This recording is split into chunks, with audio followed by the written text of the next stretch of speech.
Hey there, this is Steve with Smitty's Flybox, and today I'm going to share with you the Fatal Attractor. It's a pattern that I've been tying that I came up with a while back because I got the idea from Blockbuster Video when I was renting a video, and there was the movie called Fatal Attraction, and I thought, wow, there should be a fly named Fatal Attractor. So I went home and just thought, what would be a good attractor that I could tie, and this is a mashup of a royal wolf with a little stimulator, kind of a trude, something that's bright, fluffy, and it works well in the summertime. So it works well in a lot of high mountain streams, alpine lakes, where you just want a really good attractor pattern. So this is in our intermediate fly tying box for August, and so let's get in there and tie it. So this is a size 10 dry fly hook, Daiichi hook. So I'm using red thread here. I actually have 6/0. You could use 8/0 as well, which won't bulk it up as much, but it should be okay. We're tying in a ton of materials here. So I'm just going to start my thread, lay down a little thread base, and then we're going to tie in our wing, which is calf body hair. So let's take our thread right back to about 2/3 up the hook shank, about right there. Now this is a lot of people struggle with calf body hair, so you want to make sure you have a nice long hair. It'll be a lot easier to work with. And I just like to come in with my scissors and just get the first row there and a nice little clump, and I'm going to snip that off and stack it up.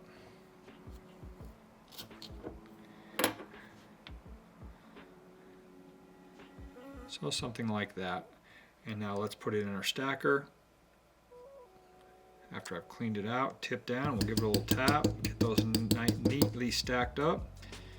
And normally with my stacker, for most wings, you're going to turn it like this, so the tips are going that way. For this fly, we're going to do it opposite. We're going to turn it like this, so the tips are going forward, like so. So I'm going to gather those out of my stacker here, give it another nice clean through here, and get any stray hairs that maybe are not cooperating. And comb out these butt ends, and then I've got something to work with like that. All right, so I'm going to I want those wings to be about the length of the hook shank, so I'm going to pinch it there at that distance as I measure, and then we'll just carefully seat that hair right on top and just give it a loose wrap just to keep gathering it all. And then we're going to make a few good turns moving to my left, like so, and just secure that onto the top of the hook. And then we're going to come in here like this with our scissors and just make one trim right there, and that'll make a nice angled cut that now I can come back with my thread and wrap down that, and it creates a little taper while securing in that calf body hair. Trying to avoid it slipping around the hook on us, and I'm going to come back up here with some nice firm wraps right there. All right, to get it to stand up, let's pull everything back, and now we're going to come underneath and build a small thread base. Again, kind of a taper down to the eye of the hook. Small thread base right there, and it'll go every which way. We can come up in here really tight.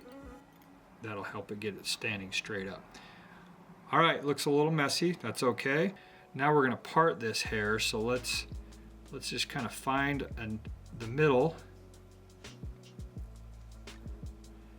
and just separate that just slightly.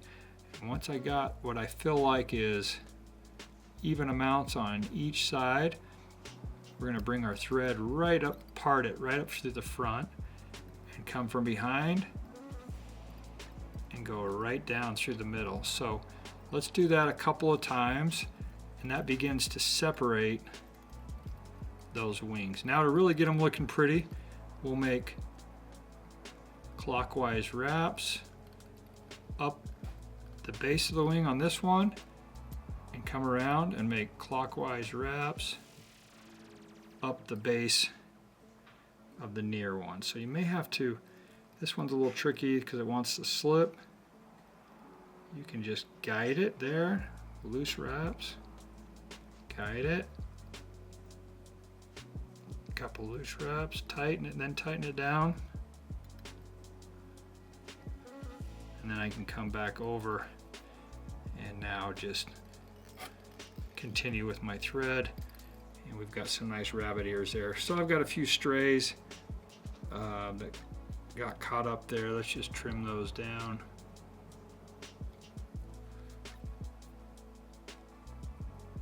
Like so.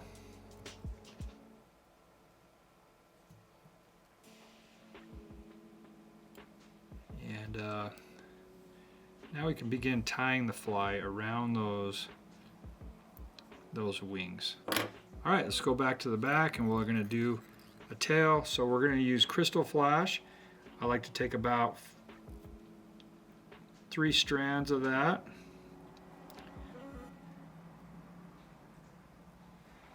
And like so. Let it hang out over the back just slightly. We'll fold these over, so I'm gonna come around and just gather those. And then we'll fold over the flash there. And it makes a little attractor tail out the back. So we'll tie that down back to above the tie-in point, and then let's trim these off. I don't want them super long, just something like that. All right, for the body, we could use any sort of like ice dub, works really well. You could really use any dub you want. So I'm gonna use yellow on this particular one. Give it a little bit of a Yellow Sally kind of a feel. And we're gonna dub that fairly tight. And really, I'm not gonna try to bulk up the body at all with this. I'm just trying to cover up what I've already done. We've already got a little bit of a taper built in, so I'm just gonna lightly, it's easy to kind of overdress this fly. So let's just work our way forward and build a body just behind the wings there.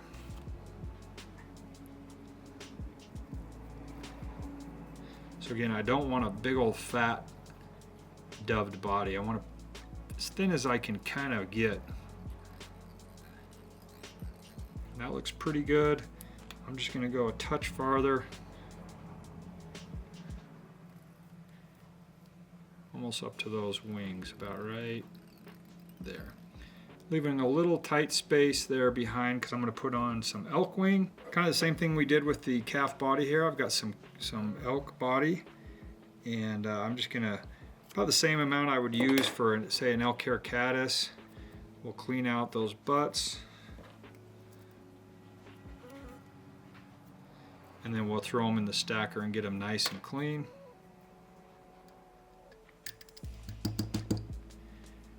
And we're going to turn it sideways like that, so the tips are out the back.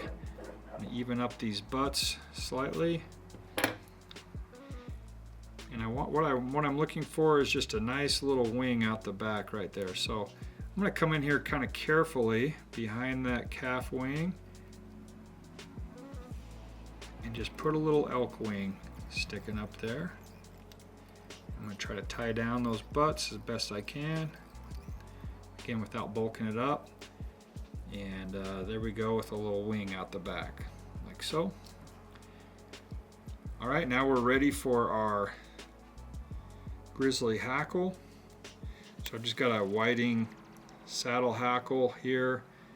Kind of measured it already. And give myself a little stem there that I can tie in on the near side, right there at the base of that tail, and then we'll just try to clean up a few little tight little wraps, and then we'll come forward. I'm going to make a few more turns right there just to build a little, almost like a ramp coming down off of there, and then leave room for my head. So now we're going to wrap this hackle over the top away from me. And I prefer this to be a fairly bushy fly, so I'm probably going to make 2 or 3 turns. I think that was 4 behind, and then we'll come just in front of those wings and continue wrapping that hackle. Hold that straight up in the air with my right hand. We'll drop my thread over with my left hand. And now I can trim off that excess. All right, now we're just going to try to clean up, put a nice little neat head on there, pull back any whiskers.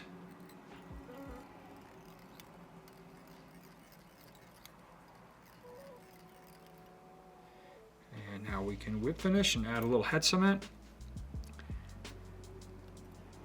And what we have is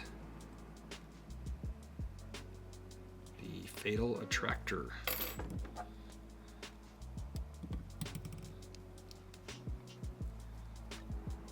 So I hope you enjoy this for our intermediate tying box. Good little summertime fly. Highly visible, bobs around in that fast pocket water, and one of my favorites.